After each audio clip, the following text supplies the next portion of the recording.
洋洋，杨警官来找你。他来做什么？还嫌事不够多。阿兄，你告诉他我很忙。看来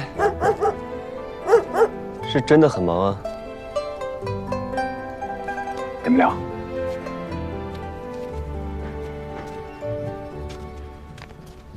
蜀红丝正在染制，杨警官未免督促的也太勤快了吧？毕竟是共锦染丝，可不能掉以轻心啊。那您看看这蜀红，可是你想的那蜀红？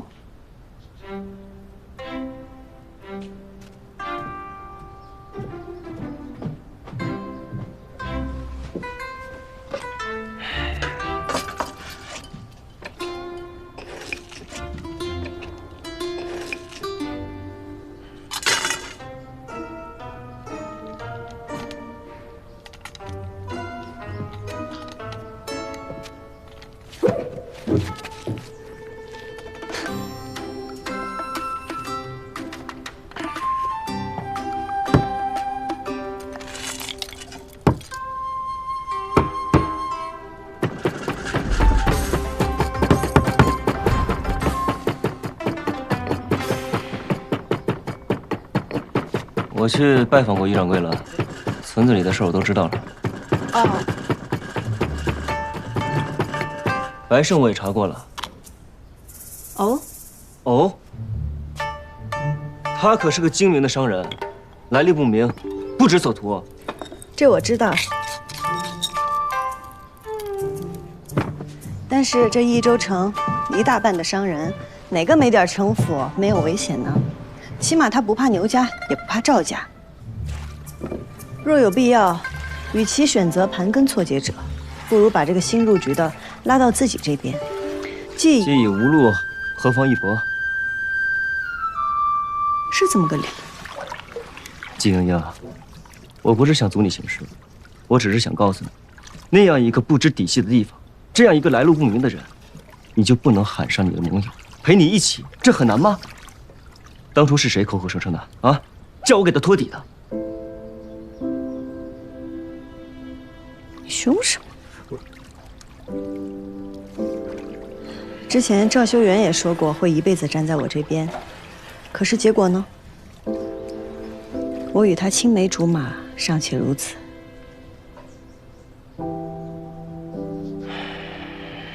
我不是疑你，我只是习惯了。不能握在自己手中的都不敢依靠，只有靠自己的双手，让自己强大的快一点，再快一点。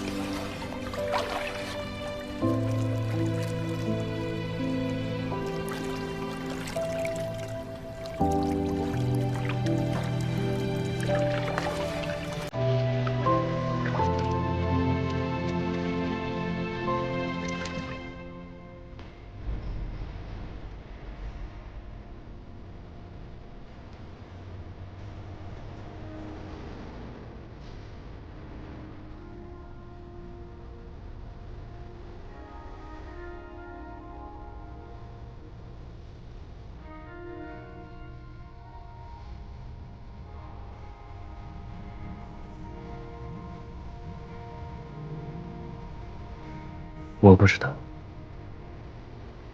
我是杨景兰。我杨景兰所许下的承诺，一辈子也是一辈子，荣辱与共，生死一切。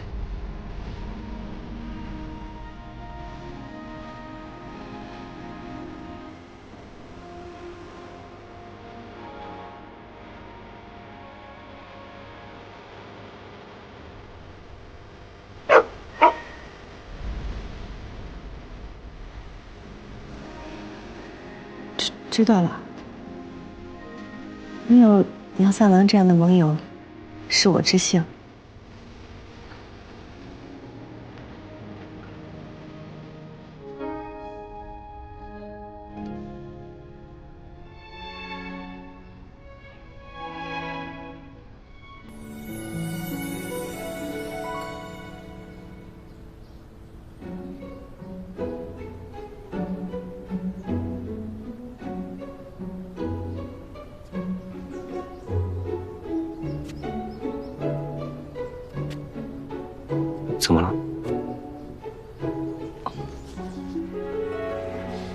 我还要继续染丝，你先回吧。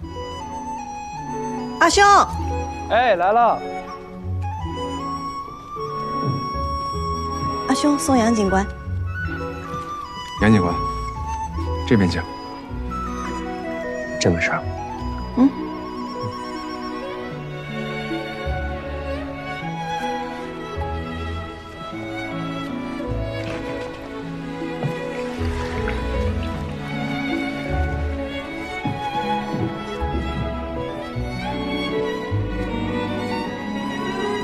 我杨静兰所许下的承诺，一辈子便是一辈子，荣辱与共，生死不弃。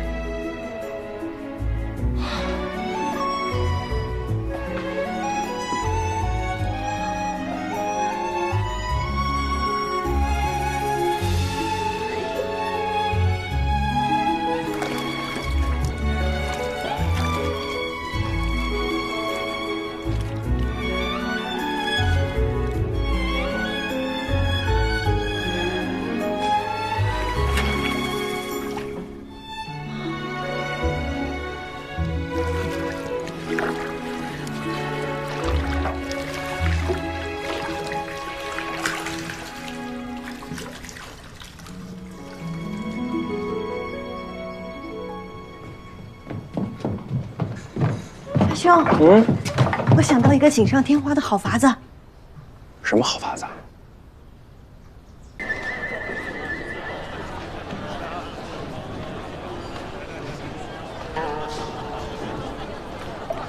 来，坐，干什么？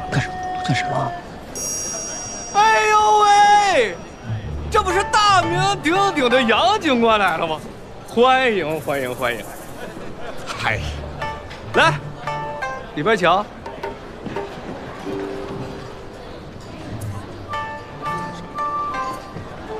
14啊，之前都是别人来招待你，怎么如今换做你来招待别人了？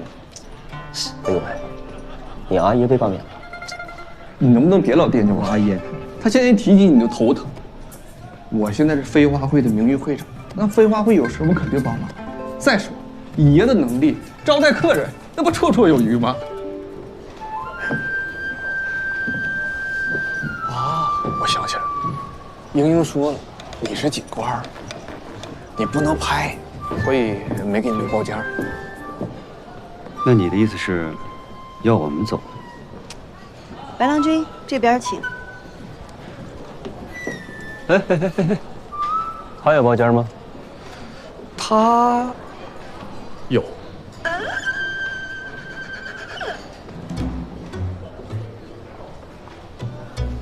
看来新娘子是不欢迎我。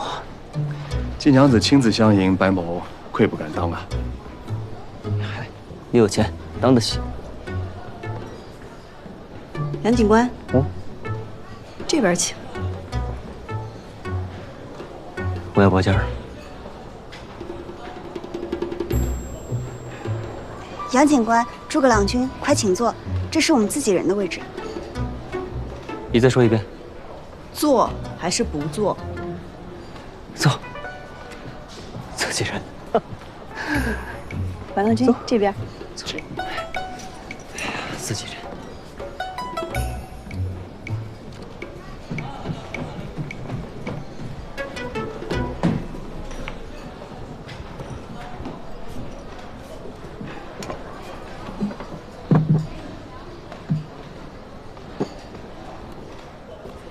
您慢用。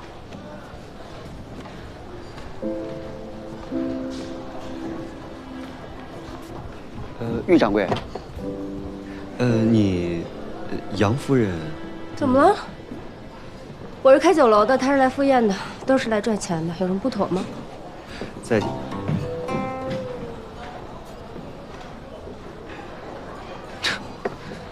坐。长见识了吧？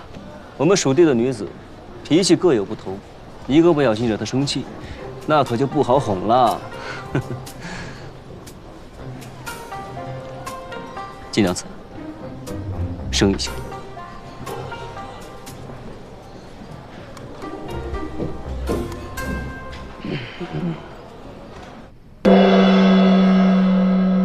各位益州的同行，大家安好。各位都已知晓，我飞花会和余家将要联合研制一款新锦。众所周知，新锦问世，定然大卖。今日我邀各位掌柜前来，拍的不是这新锦本身，而是新锦意味着高额盈利，拍成者便可得这新锦2/10的分利。也就是说，若每卖出1匹锦得利10贯，那拍主便可得2贯分利。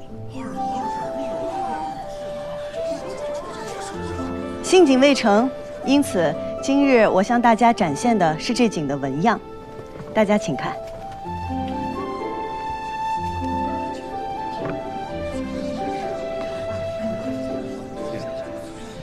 在益州城外有一处名为古北村的地方，世代信奉祭神。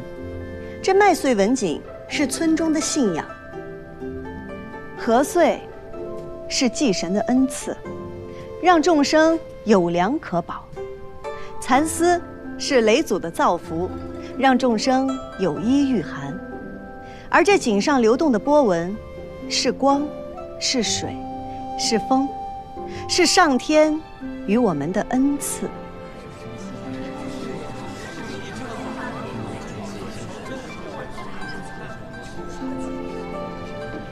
20贯起拍，竞拍开始。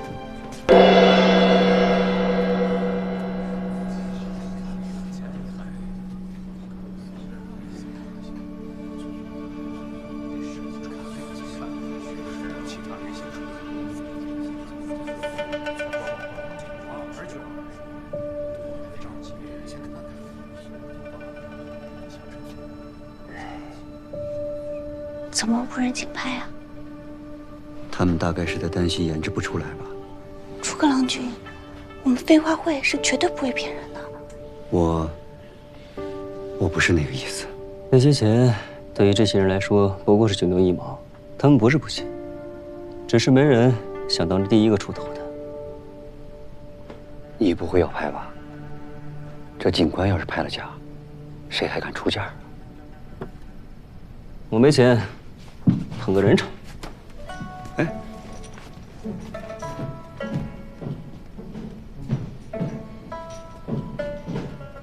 这方锦既有悠远传承，亦有新意，本官很是喜欢。不如季娘子把这方锦交于我，我来帮季娘子请节度使慷慨解囊，如何？杨警官，这点小事就不用劳烦节度使了吧？待锦织成了，再献给节帅也不迟。诸位一直不拍，这锦何时能够织成啊？不如这样吧，季娘子，若第一个喊价之人最终能够拍得此锦，你可以与他什么好处啊？那便减1贯钱。若没有拍成，第一位喊价的客人若日后想要与飞花会订丝，那第一笔订单亦可折价1成。拍不成也有好处，那我出价21贯。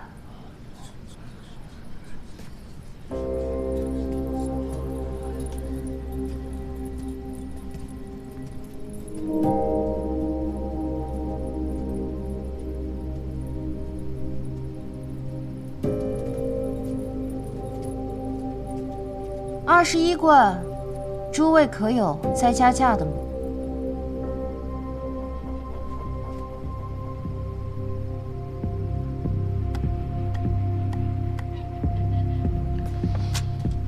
主人，这锦若是被赵家所拍，恐怕再也没有问世之日了呀。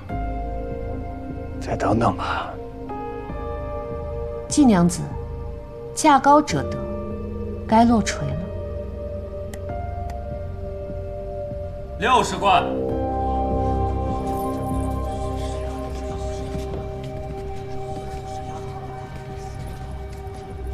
金娘子，那人不懂锦，也不知道这仙锦的价值，我愿出60贯。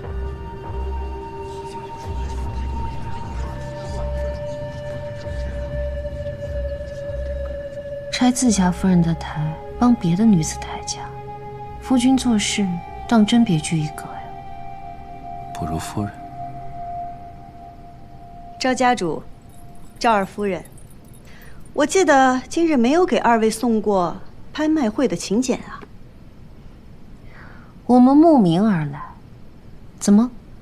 我夫君拍了这锦，季娘子想要不认账吗？二位之前不在，自然也没听我介绍。这锦寄托着古村的信仰，古村世代信奉祭神。在拍卖会之前，村里的李正还特意算过一卦，敬沾兵戈之人。所以我未请二位，二位也不能拍，抱歉。什么时候野村的习俗也需要锦王去遵守啊？诸位可还记得这一周锦夜是以谁为首啊？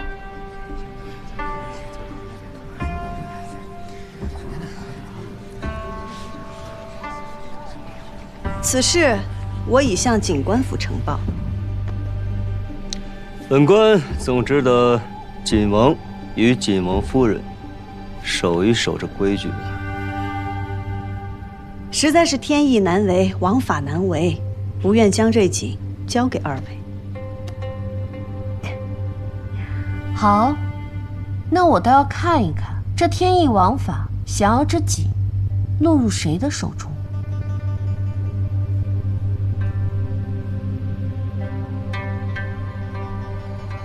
好，那我就让赵二夫人好好看看。请帘幕。匹夫无罪，怀璧其罪。英英也曾料想诸位不愿大张旗鼓，所以早早地做了布置。每个房间各有一个号牌，一根丝线，对应台上的铃铛。铃铛属于谁，只有各位及飞花会知晓，绝不外泄。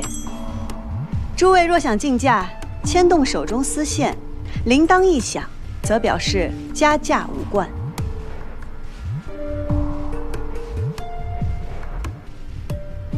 各位，竞拍继续。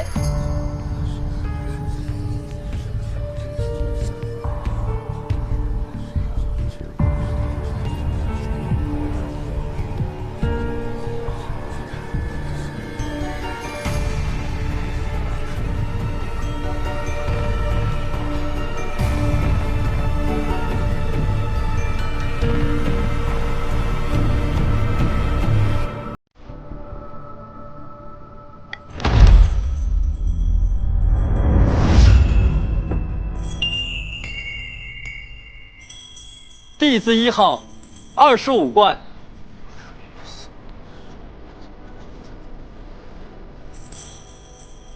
皇子2号30贯，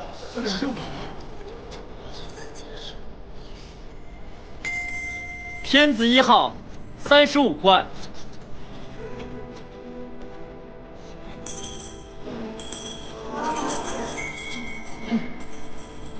弟子1号座50贯。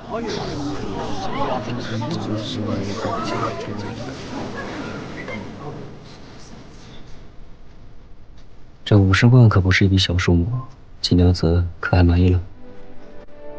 我心里的是90。弟子1号50贯，还有人要加价吗？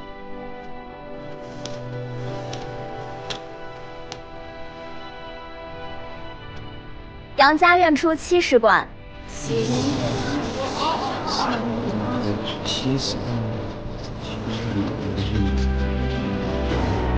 是盲牌吗？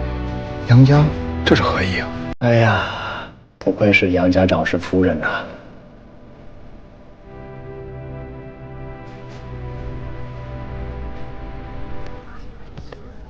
先生，还不到90，你看起来似乎一点也不为我担心啊。用起做奸商，还是季娘子更具天赋，我更是期待你偷着。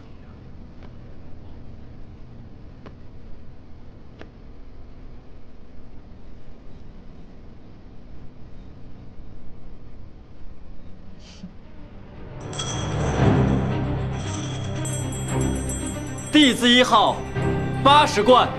这弟子1号似乎也志在必得呀。哎呀，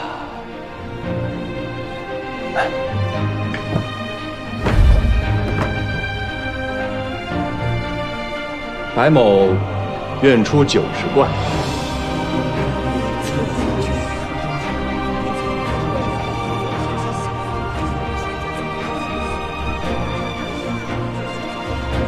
杨家95贯，白某100贯。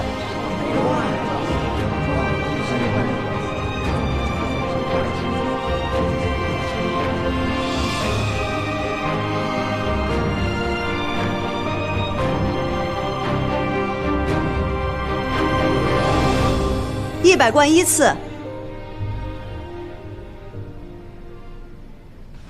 100贯，绰绰有余了。那我们是不是可以功成身退了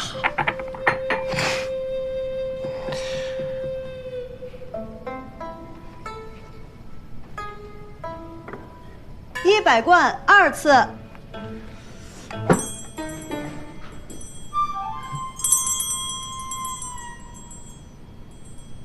弟子1号105贯。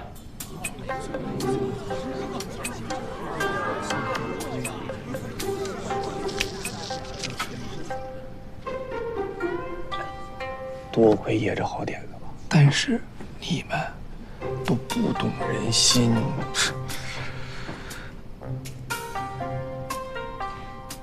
弟子1号105贯，可还有要加价的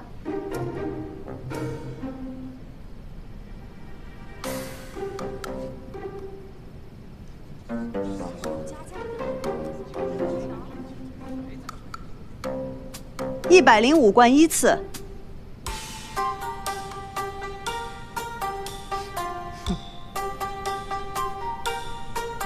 105贯2次。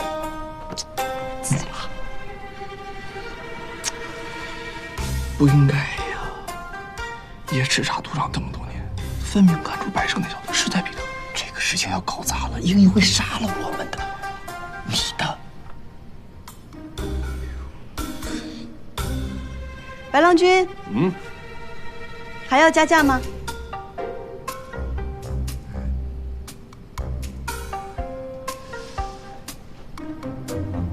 白某觉得，还是不要夺人所好的好啊。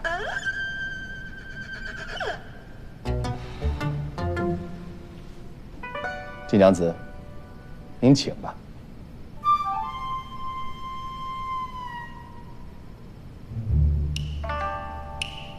弟子1号105贯3次。成交。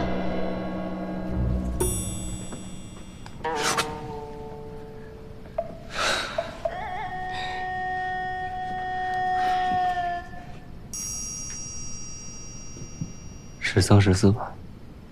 逆子。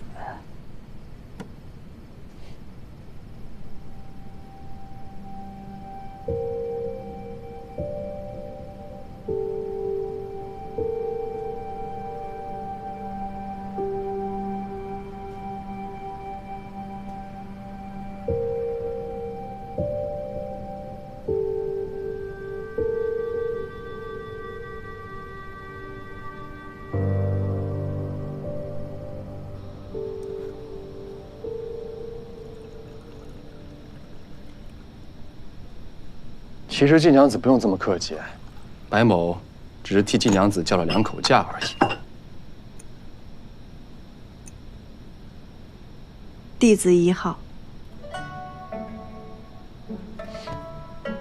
真是没想到啊，季娘子如此坦诚。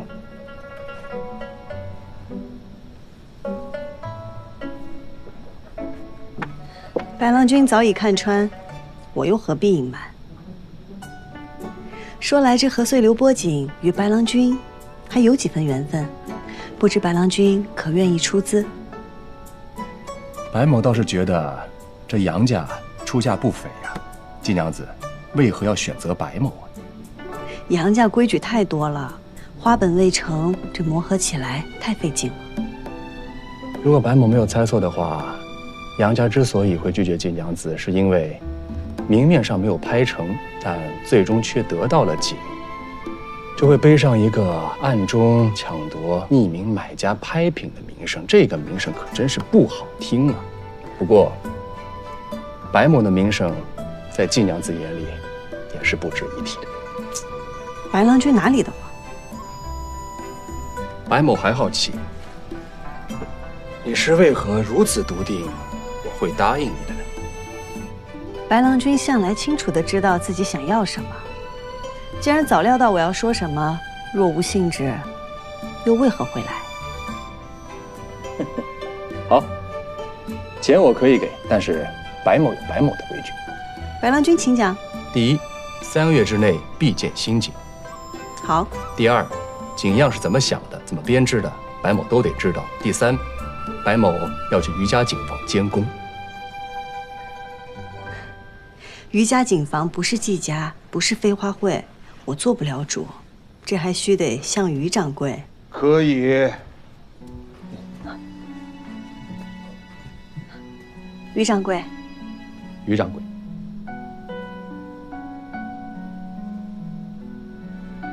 100贯，1个子儿都不能少。织锦只能看，不能插手。全听余掌柜安排。那祝2位研制顺遂。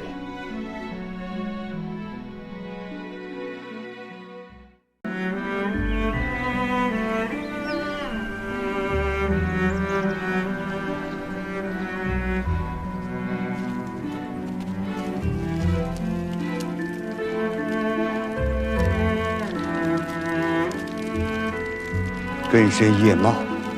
源远流长。谢战家之礼。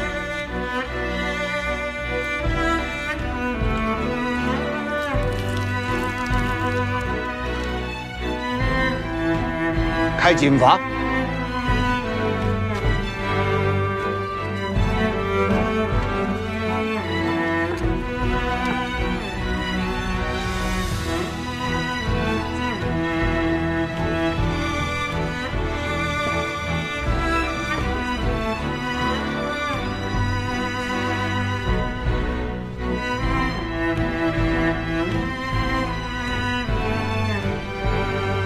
二爷，丝不成行，不下之计。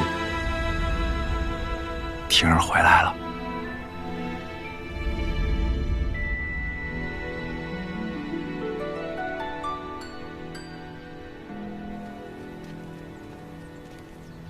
这新锦这么快便织起来了吗？花本未成，锦哪能织得起来？他们正在挑丝配色，钻研织法。希望早日将花本结出。听你这话的意思，看来这花本是织锦的核心了。染丝有秘方，这花本就相当于织锦的秘方。再复杂的一匹锦，有了花本，便能把它织出来。但若要说花本是织锦的核心，我却不这么认为。白郎君为何如此看着我？坦言相告，推心置腹，你能跟白某说这些，实属难得。这是郎君那100贯中包含的。我做生意向来公平买卖，童叟无欺。你有这样的气度，将来定成大事。只是白某有些好奇啊，你一女子为何要如此辛苦啊？这是那100贯中不包含的。好，那我就问问包含的。这织锦它的核心是什么呀？这个问题我怕是不能回答白郎君了，因为每个人心中的答案都不一样。他们此时应该在通力合作，挑丝配色。这边请，白郎君。请。这个绿色是靛蓝与栀子混染的，最能接近麦穗青青之感呢。有道理。你这个绿啊，太暗了。不如我这么律师通透明亮。哎，说的也对。既然要做刘光景的，咱们俩就得亮点好。不是，我觉得，既然要出新，那就应该彻底的推陈出新，对不对啊？哎，听我说两句，你这两个颜色都差不多，要不咱抛骰子决定行不行呢？闭嘴吧！哎，会长，白郎君，你来的正好，过来给我们评评理。哎，哪个？你们自己商量商量，勿动火气。我带白郎君再去警房再看看。白郎君，这边请。莹莹，切磋技艺难免相争，我们现在去警房，我阿兄在，我阿兄好读书，是儒雅之士。好，这老方法怎么就不行嘛？可以是可以，但是但是什么但是啊？要想织出包纹流动质感，我看还是得配颜色。英英她就很擅长配色。我说呀，这卖茬啊，得用断纹。什么断纹啊？平纹才是最基本细致的。行了，你哪儿凉快到哪儿待着去啊！老兄怎么说话呢？你知道我是谁吗？这警房他是姓于。什么姓于呀？要我看用不了多久，他姓了飞，要姓季。这从何说起？你凭什么说姓季姓飞啊？他是于家的这就警房是金娘子所说的通力合作是吗？看来这100贯应该是回不来了。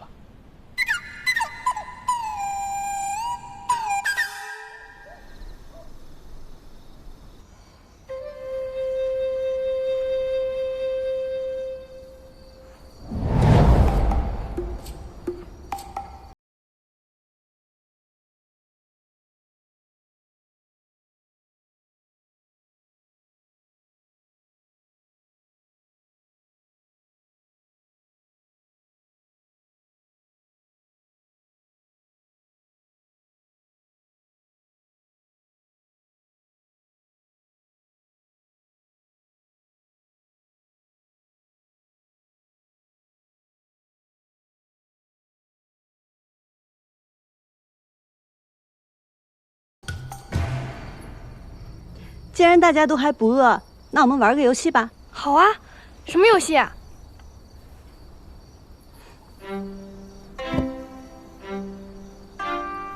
您现在出一道与警业相关的问题，我阿兄若是猜对了，那你们每人便得1文钱。继而我阿兄提问，您作答，多答多得，直到你们有人从上面掉下去，或者是板子触地。师傅，请出题。那筷子数还是蜀锦正色之数？蜀锦正色，赤、黄、青、白、黑5种。答对了，答对了。来，换阿兄提问。见色数，蜀锦见色，红、绿、蓝、紫，是4。又答对了，2文钱了，坚持坚持。哎，谁到时候答的最多，咱们再加赠3文。再来。汉时的五星说东方锦纹了几种图样啊？5种。怎么是5种呀？你再想想啊！这确实是5种啊！你好好想想。哎，抓紧了，抓紧了呀！哎呀！你没事吧？明明就是4种嘛！不是你会不会织锦啊？啊？草龙、文虎、日月、白色小篆。白色小篆也算。白色小篆也算。以字画文，字算一样。啊！哎呦！哎呀，我本来想考你，这么一来倒让我自己啊。对不起了。恭喜2位各得2文。2文。钱了！哎呦！哎呀！咱们蜀锦人家向来直爽，有什么问题便问出来，有什么不服咱就比出来。但是咱得知道，这比也好，问也好，都是为了能把新锦做出来。记住，要拽住彼此，才能共赢，才能赚钱。好，说得好。为此，共赢赚钱。还有谁要玩？李师傅，请教了。好啊，来就来。我出题。我出题。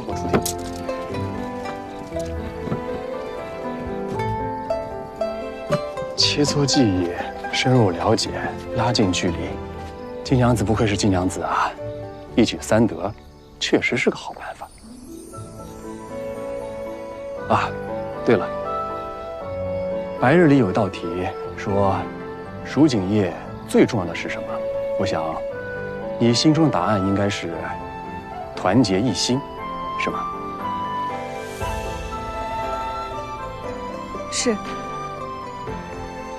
是团结，是人。花本和织机都是死的，唯有在人的手中才是活的。无论白郎君之后想做什么，还请珍惜这些匠人。你的意思我懂，还请金娘子放心。哎，你给我发题什么钱呢？下一个谁？三哥，真的是。哎，会长，白郎君，试试。我和白郎君就不用了。哎，稍等。不管怎么说，现如今我也算是半个织锦人家吧，对吧？不能试试？是一个嘛，金人，上马。是就试。是啊。来，玩就玩。请。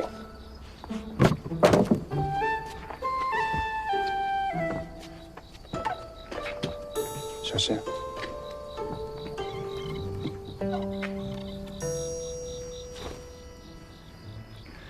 我的问题是，你有几分真心想和我成为朋友啊？白郎君问的可不算锦业问题。你方才说了，锦业最重要的是人，问人心，自然是锦业问题了。你若是不回答的话，就是伤了我的一片赤诚了。10根。10根？当真吗？难道我与白郎君做生意的10分诚意，白郎君感知不到吗？哦，那着实是伤了我一片赤诚啊。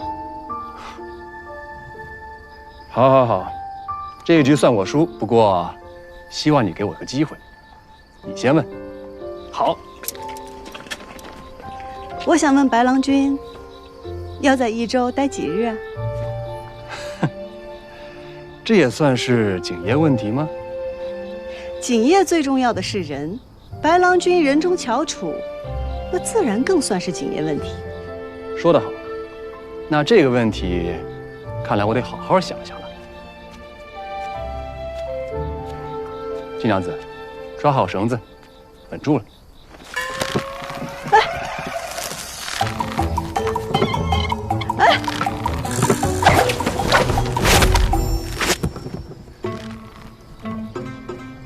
你怎么在这儿？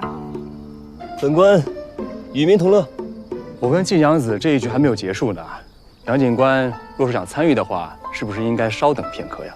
依我看啊，你们这局早该结束了。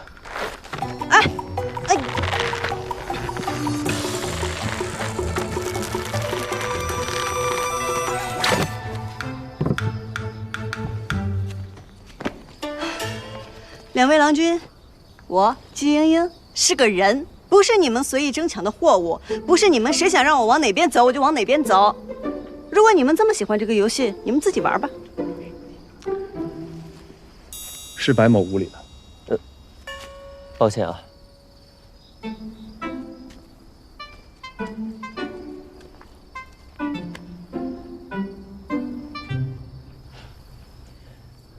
多谢季娘子走向我。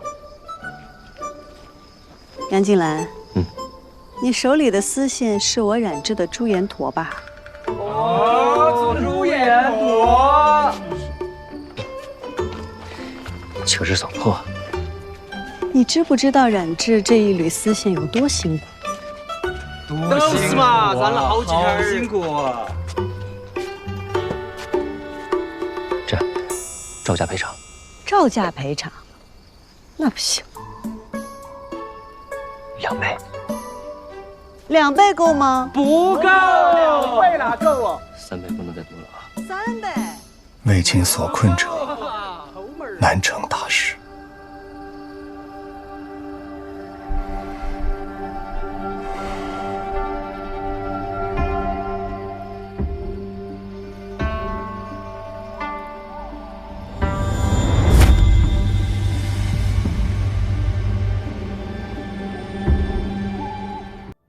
益州府10月9，斗鼎会。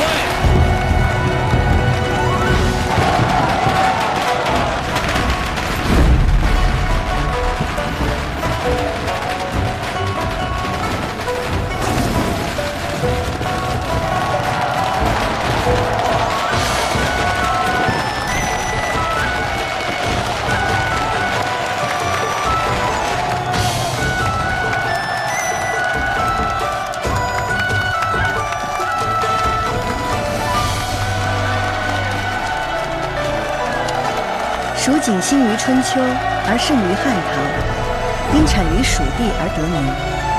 唐时，权贵豪绅皆好着蜀锦，军中更可以锦代饷。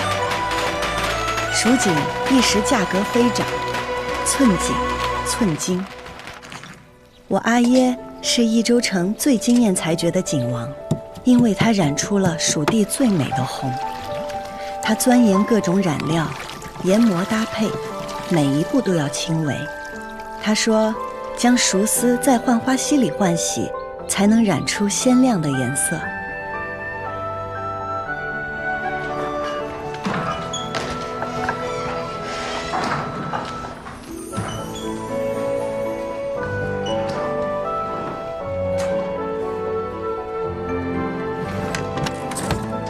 那是我见过最美的红丝，张扬热烈，流光溢彩，阿耶叫它蜀红丝。只是蜀红太美，美得怀璧其罪。季归南，你好大胆子，竟敢以次充好，拿赝品充当贡锦。刘警官，当日是你我一同合宴，每口箱子我都亲自验看过，绝无可能有假。如今交与都运官，竟在驿馆放了一夜，变成了赝品，这其中定有蹊跷。大胆！难道是都运官偷了你的贡锦不成？来人！是，给我拿下！慢！你的官职还没有拿人下狱的权利。我要面见4时，自证。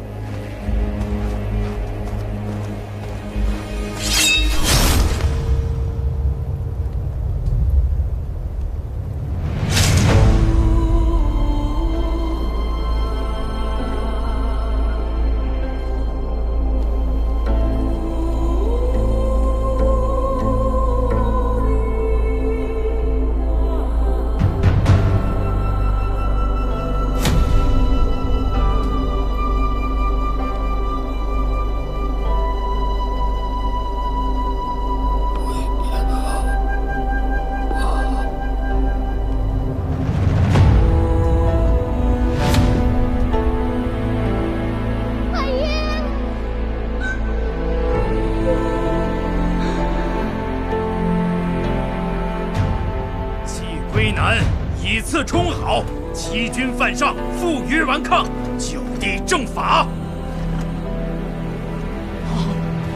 是。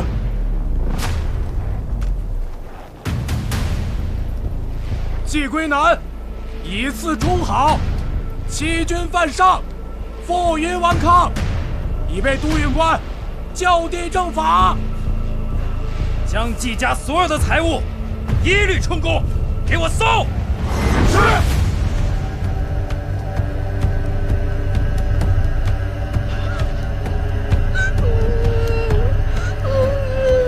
兔子是不可能一口咬死老虎的，但只要它不被发现，它就可以一直咬下去。总有一天，它会咬死老虎的。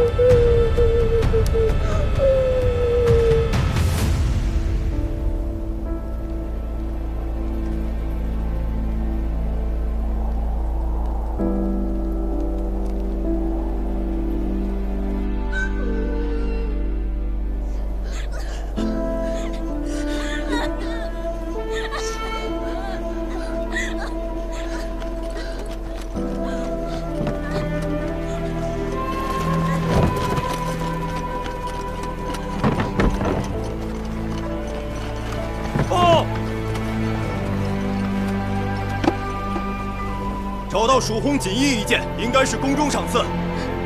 那是我的，是阿爷留给我的。放开！快松手！爷爷，快松手！阿爷说过，锦没了可以再吃，人没了就什么都没有了。让你放开！英英。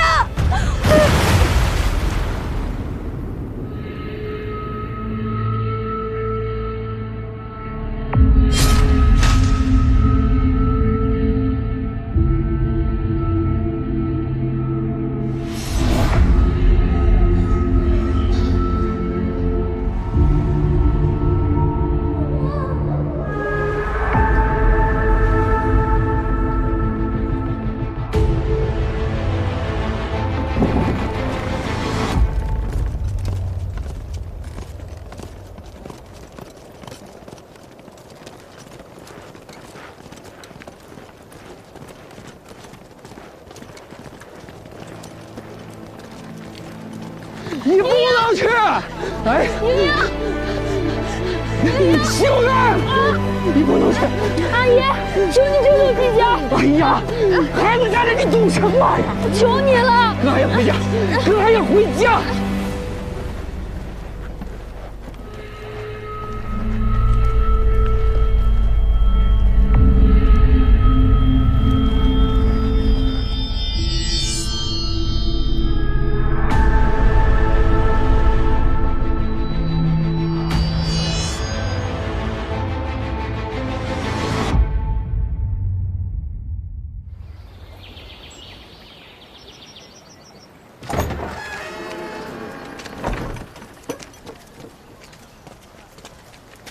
这里虽然有些残破，但是我能找到最好的房子了。赵二郎君有心了，这钱季家会尽快还给你的。钱什么时候还都来得及的。您和英英与阿兄喜逢大赦，一切都从新开始，日后定是一日好过一日。借赵二郎君吉言。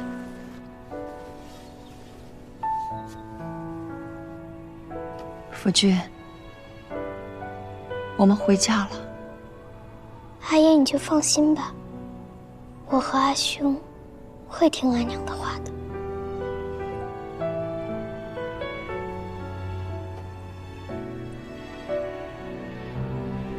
季夫人，既然回来了，还请出来一见。季夫人，那咱们的债是不是可以清一清了？诸位，这个钱季家一定会还的，只是如今家产被抄，现在身无分文，还请诸位掌柜再宽限些时日。我倒是替夫人想了一个好法子，我已然与诸位掌柜说和好了，只要夫人肯将蜀红丝的配方交给刘某，咱们的债一笔勾销，其他掌柜的账我替夫人还了。我阿爷获罪，家里也被抄了个精光，不曾留下蜀红丝配方。我阿爷在世时待诸位伯伯不薄，诸位伯伯这样咄咄逼人，传出去不怕坏了名声吗？名声能顶饭吃吗？要么还钱，要么交出蜀红丝配方。赵修远愿以身作保，不知诸位可否宽限些时日？咱们是跟姓季的讨债，一个外人插什么嘴？二郎君，既然是还不起，那不如卖身抵债吧。带走！你们要干什么？干什么？你们干什么？你们干什么？放手！放开我！放开我！住手！阿娘，阿娘，你们住手！既然你们不肯给季家活路，那今天咱们就都别活了！让父老乡亲们看看，你们是怎么欺负孤儿寡母的！看日后谁还敢跟你们做生意！就是啊。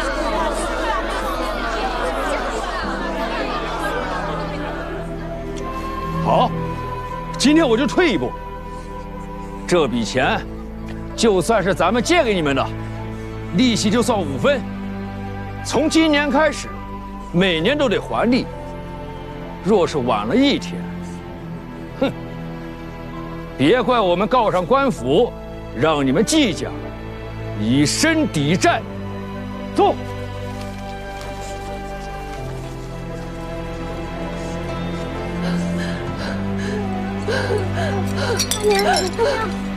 阿娘，你没事吧？阿娘，阿娘没事，阿娘没事，你们没受伤吧？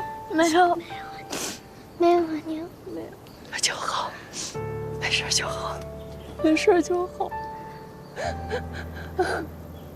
阿娘，我扶你回屋歇息吧。好。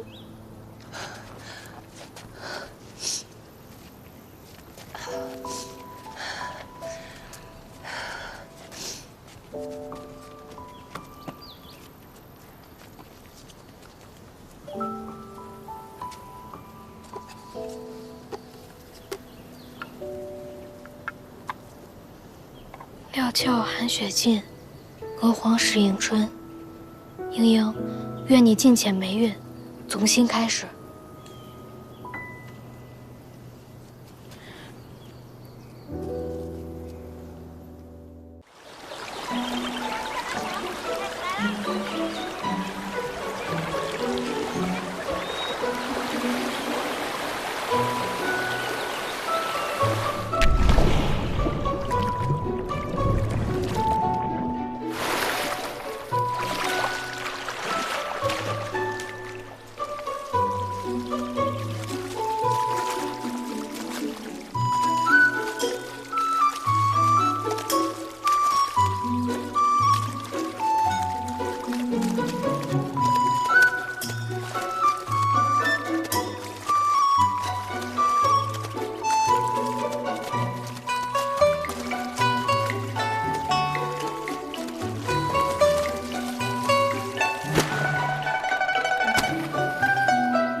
花家里来了，快跑！快，收摊！快！这花家要洗就不洗别人洗，太霸道了！这个，今天大两哭手不行。小娘，帮我把那个收了，快！我去拖住他们。拜托了，莺莺，太感谢了。快点，哟，花郎君，您怎么来了？这艳阳高照的，你要是晒黑了，可就不俊逸喽。我来看看有没有哪个不长眼的到我花家的地界偷着洗丝。哎呦，您这么热呀？你说说你折腾来这儿干什么？大热天的！大热天的干什么你？啊！哎呦！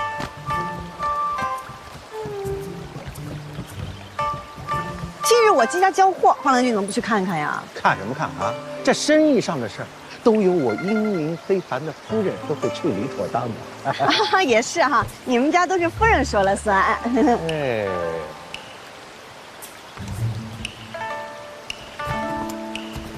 我金玉存心给我作对是不是？怎么了？我去不是给您打伞吗？自然是您到哪边我就到哪边呀。我在哪边，你就在哪边是吧？拿来吧，让开。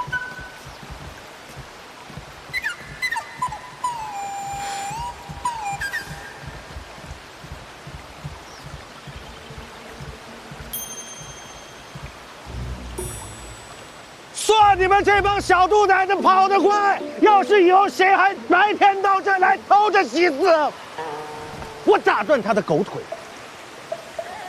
就是。哎，金英啊，你怎么在这儿？路过，有事先走了，您让一下啊。好。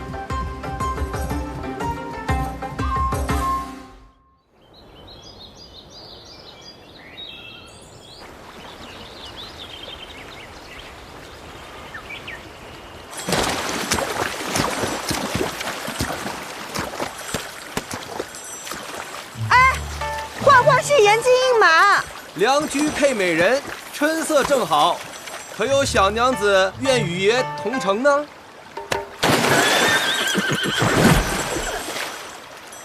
小子，爷这个姐姐娘的，差点摔着爷。这位小娘子很是俊俏，爷带你进城游玩一番啊！我爹，流氓，快跑！爷，哎，快！他们调戏小娘子！敢来三道堰欺负小娘子，我看你是打老虎脱裤子，又不要脸又不要命啊！就是，你说谁的脸是钉的？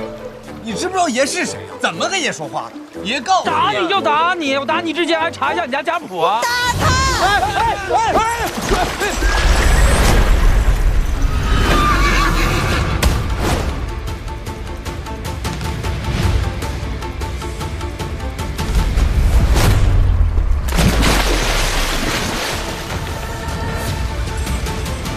张老三，爷好心带你看漂亮娘子，你踹爷干嘛？你若再敢动我的马，我就把你种在这水里。爷不就亲一下马吗？你，对了，他们还打你的马了。那个粉衣服那个小娘子，她是头。打不着。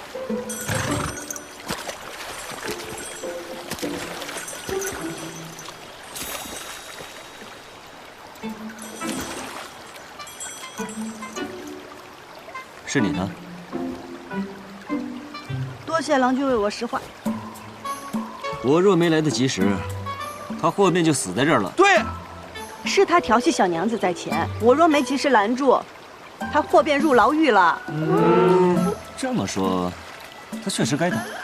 不是杨老三，你怎么胳膊肘往外拐呀？可是，你们却打了我的马。对呀，对不住啊，我们打的时候他也没说是你的马呀。你说这马竟不会说人话，他但凡说一句是你的马，我们也不会打他。就是。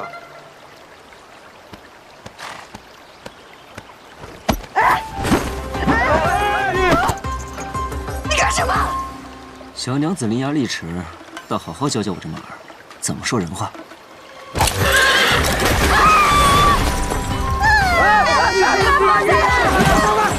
放下来了！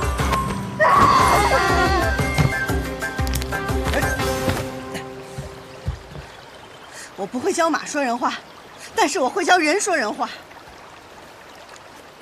这人会悬崖勒马，马可不会控制自己。下次打人的时候离马远一点，我不是每次都能来得这么及时。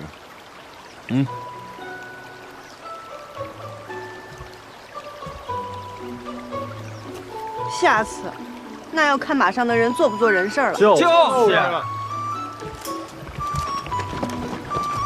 咬他！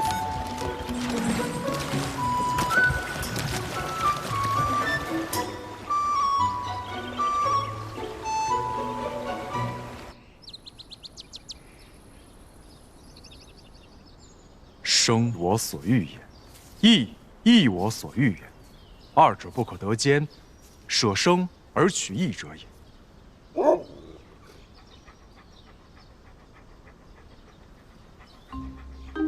咱家今日只有这个了，你且将就2日吧。君子食无求饱，国魁，你虽然是狗，但是做狗也要有做狗的规矩，要做狗中君子，不能太重口腹之欲的。再挑食，我打断你狗腿！吃。莹莹，今天脾气怎么这么大呀？你又跟谁吵架了？没，就打了一架。啊？和谁呀？我不知道。我看那衣裳还挺富贵的，但是他不知道我是谁。阿兄，咱们说好了，老规矩，不找上门就是无事发生，找上门就带阿娘出去走走。老君，子，那花场回来了。阿兄，我怕我去会会。哎，我先去拖着他，给我。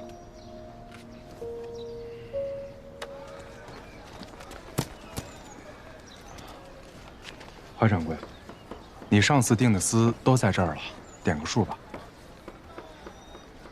颜色也不鲜亮，光泽也暗淡，摸起来也有些毛躁。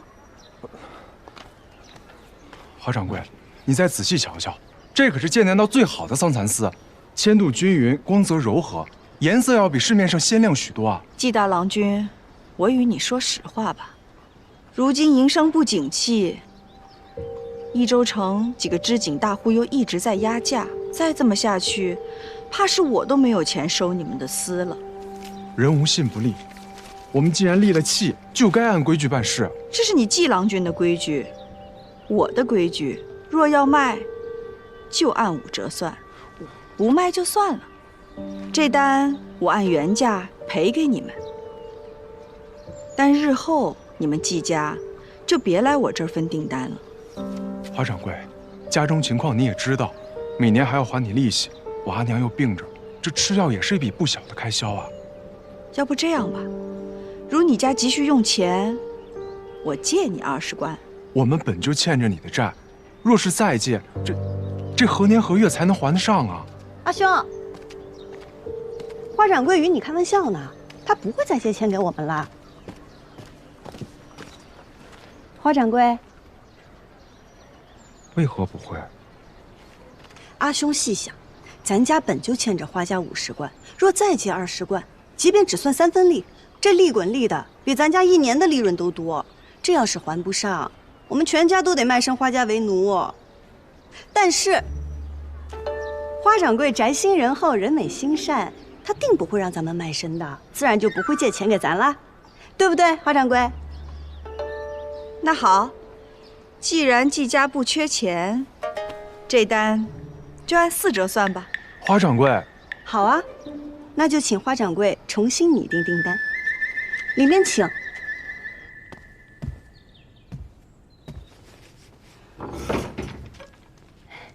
花掌柜，笔和纸已经准备好了，您写吧。齐英，我就知道你没安好心。来人呐，外面来！我们家这狗就听不得人大声说话，您声儿越大，它下嘴越快。我警告你啊，你这属于蓄意伤人，是要坐牢的。我警告你啊，你这是属于蓄意伤人，是要坐牢的。他说牢里的饭比家里的好吃，你个狗东西！他愿意去牢里。你要怎么样才能让他出去？您知道啊？5折。陶渊明说得好，不为5折者有。那是5斗米，你读过书吗？6折，最多只能6折。他说6折还不够他买肉吃，他还是想去牢里。那7折，最多只能7折了。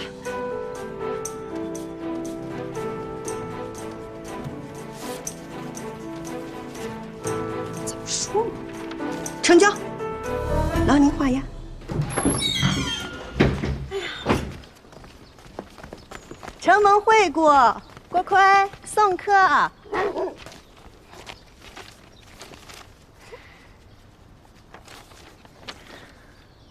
艳阳，我知道花掌柜是为了让咱们家利滚利，一辈子给他当奴隶使。可你今日如此对他，若是来日他不收咱们家的丝了，可如何是好啊？咱家丝染得好，便是7折他也不亏。他生气归生气，但他是个商人，利益是第一位的。可阿爷说过，以德服人，生意才能长久。阿爷也说过，只与讲道理的人讲道理。阿兄，咱们不是说好了吗？死的归你管，活的归我管。好。哎，戚夫人，听闻您女儿今日在浣花溪畔与人打起来了。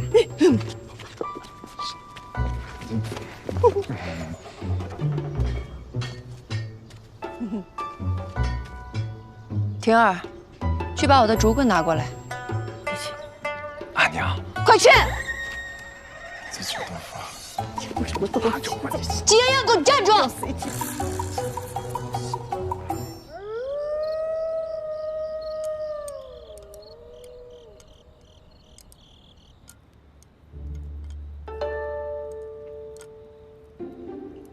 阿娘，他又不是哑巴，不需要你替他辩解。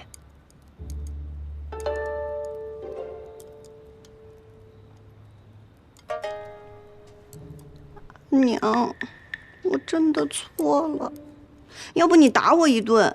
郎中都说了，您的身子……我跟你说过多少次了，行事无状，一味与人争强斗狠，只会坏了自己的名声。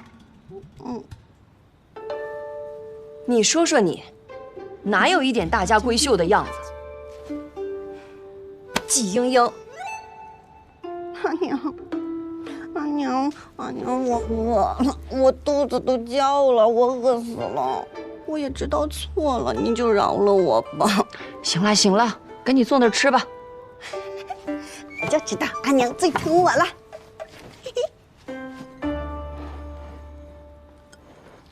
哇！我在想哈，这个花掌柜从8年前便开始收集我们的欠条，直到今日成为我们唯一的债主。我觉得他竟是另有所图。你还没完没了了是不是？这些事儿就让你阿兄去操心就好了。如今你已经长大了，不能再跟以前一样。更何况你和赵家的二郎君还有婚约在。这些年赵二郎君对我们家不薄，你不能让人家为难。阿兄都还没成婚，我不急。长者赐，不可辞。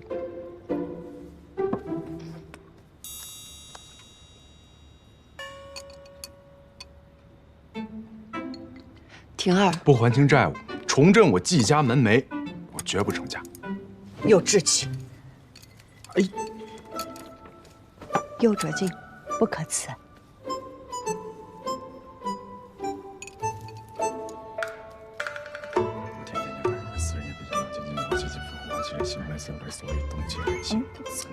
好了，金莹，你说说，今天你到底跟谁打架了？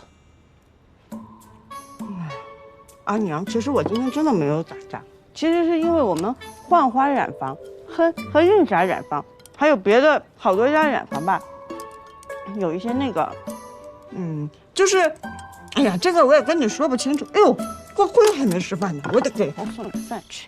金英，乖乖，你，算了，乖乖。这孩子，婷儿，你知不知道他跟谁打架了？我不知道啊。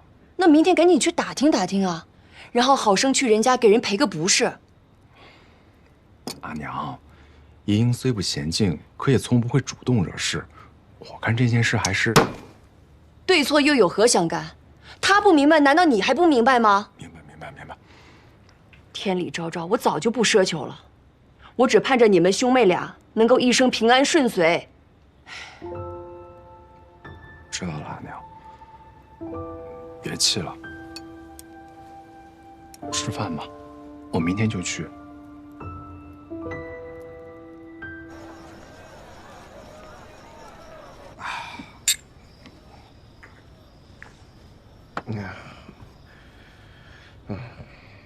但是杨老三，有一件事儿，爷对不起你。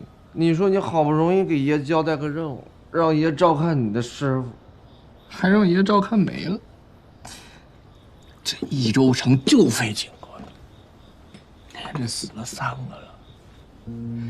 你说这当什么不好，非要当着警官？我都他可有什么话让你带给我呢？哎，有一句话，他说让我再见着你的时候，好好告诉你。这便是你在益州最好的朋友啊，他好在哪儿啊？好的向来信我。那沈警官对他可有留有什么话呀？我有必要向你汇报吗？是属下僭越了。不知杨警官明日有何安排？是回杨家还是去见一个朋友？你在益州还有朋友？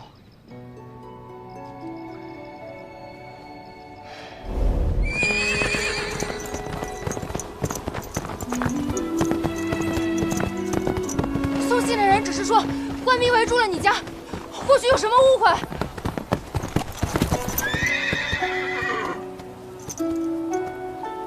怎么又是你？是你，我家里出了急事儿，求你了，送我一程。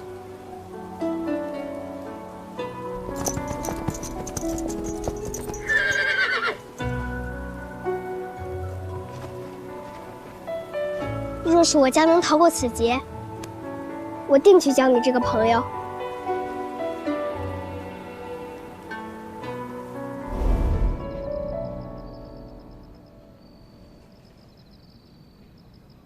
来日好友。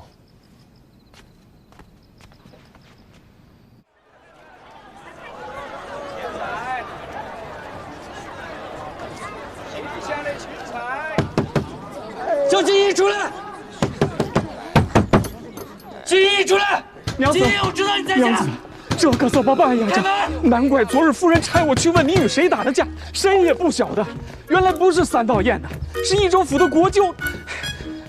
这怎么办呀？偏城夫人和郎君这会儿也不在，出去采买去了。桂叔别怕，我在家呢。娘子，你找什么呢？找个趁手的家伙。开门，开门！爷都要死了呀！哎呀！这一大早这么热闹呀！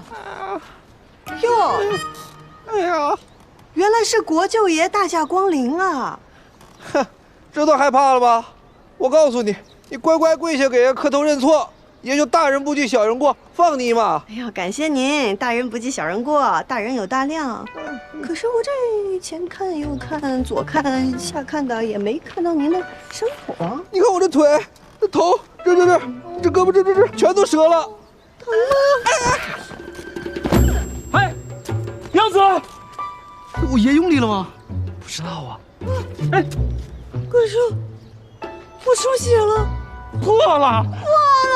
我破了！国舅爷，我家娘子可是诚心认错，你这样未免太过分了吧你？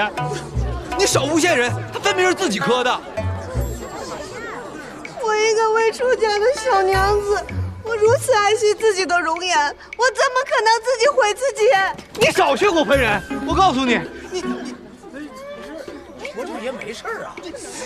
你怎么比爷还无赖啊？啊！你信不信爷给你抓起来？我头上这个伤明明白白，大家伙都看见了，是不是？是，都看着了。国舅爷身上的伤经得起仵作验看吗？您要是想去州府衙门，那咱们就去州府衙门。我听说桑长史向来善恶分明，等他回来了，定会给出一个公道。